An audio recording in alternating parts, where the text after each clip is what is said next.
Hi, my name is Charles Martin. My current teaching position that I hold is I'm a social studies teacher at Crescent City Christian School. I teach middle school, fifth grade, sixth grade, and seventh grade. I also teach Bible and an entrepreneurship class, high school class, and a middle school class. Those classes are curriculum that I created on my own or developed on my own, and also instructed those classes. I have already graduated from the Southern University May of 2017 with a bachelor's in general studies, a minor of general studies, and focus on criminal justice. I also received my master's degree from Southern University in New Orleans May of 2019 from Southern University in New Orleans. And the reason that I chose criminal justice is because I believe that we have one chance to correct or keep our young people from the criminal justice system. Also, I was looking at how bad the criminal justice system has become, especially with our youth. And my original intentions were to work in the courts to prosecute offenders.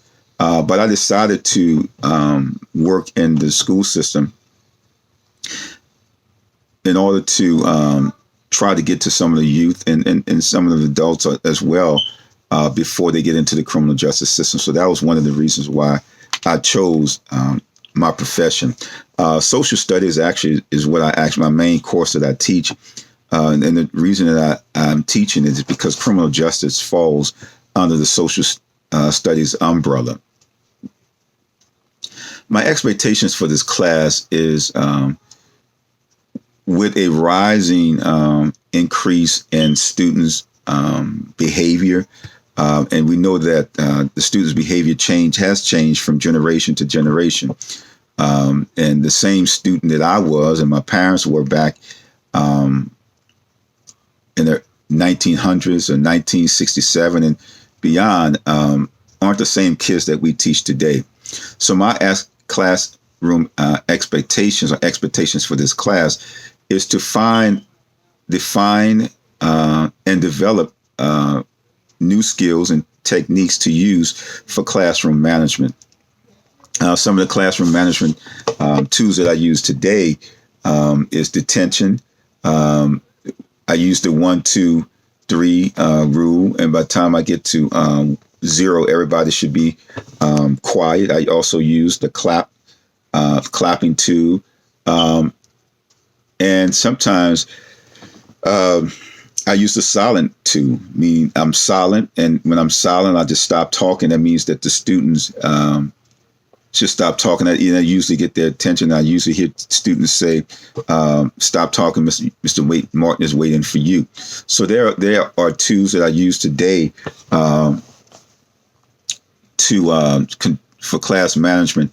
Also dealing with time management in classes and how to organize the time that I have on lessons. There are some lessons that I teach today, and one of the things that I've learned or developed, or one of the skills that I have developed, and that is planning my classroom time down to the minute, moving students in and out of different exercises, and limiting students and giving instructions and limiting students to certain amount of time to do certain tasks. If they're going to read an assignment, I'm going to give them 10 minutes to read. If they're going to read in the group, I maybe give them less time than that to read and annotate things that I need them to annotate. So there are different tools that I use today, but I know that there are other tools out there and that are available to me that I can use.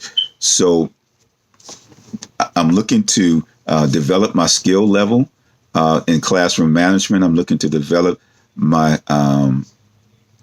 classroom management time is in reference to students' behavior and how to orchestrate and come up with unique ways to develop that time management and skill.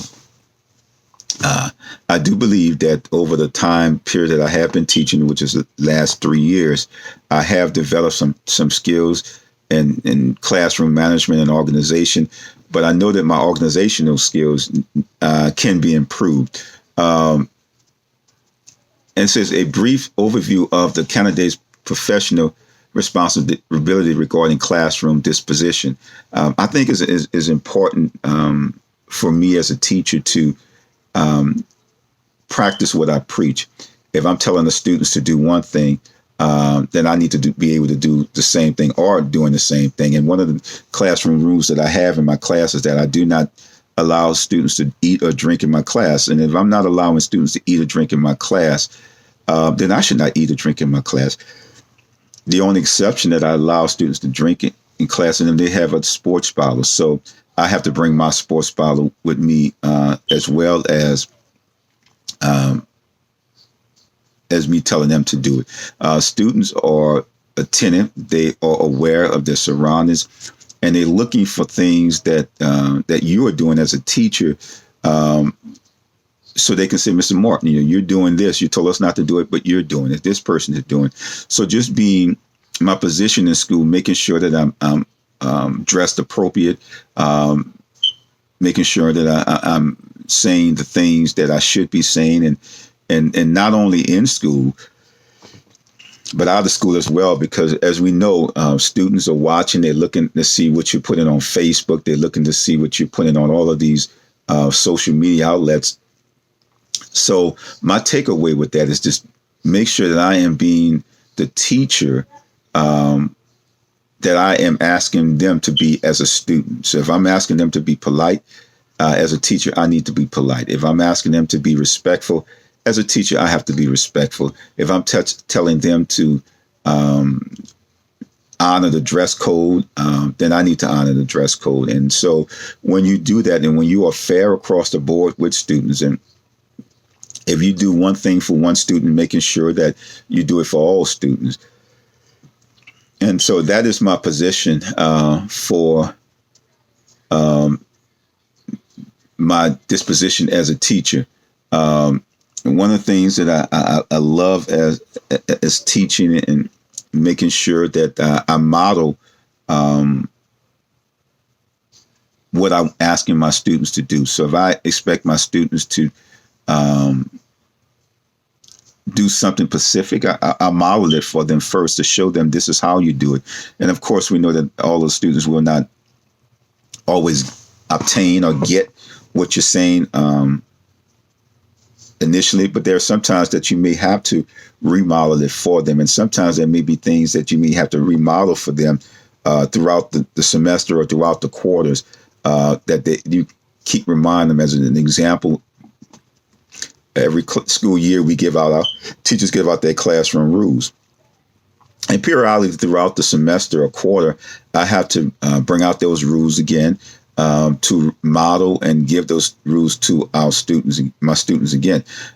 So my position is that making sure that I am a teacher, that instructor that students can look up to, that students can learn from, and making sure I am doing, living up to what I'm asking them to live up to as a teacher, and academically, making sure that I am prepared for my students, making sure that I have read over the material, and making sure that I understand the material, and making sure that I answer questions, but also not necessarily answering all questions, but also giving students an opportunity to learn for themselves, and making sure that students have the thinking ability, because sometimes as teachers, and I did it initially when I first became a teacher, is giving my students too much information and directing them too much, but allowing them to be able to pull out that information, allowing them to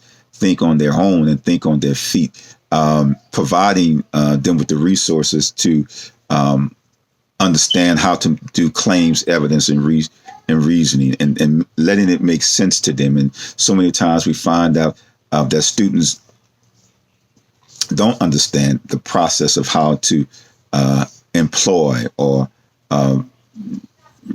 bring out the claims, evidence, resources. And because we're going into the LEAP testing and ACT testing where it is required, that's a good tool that I try to teach to my students.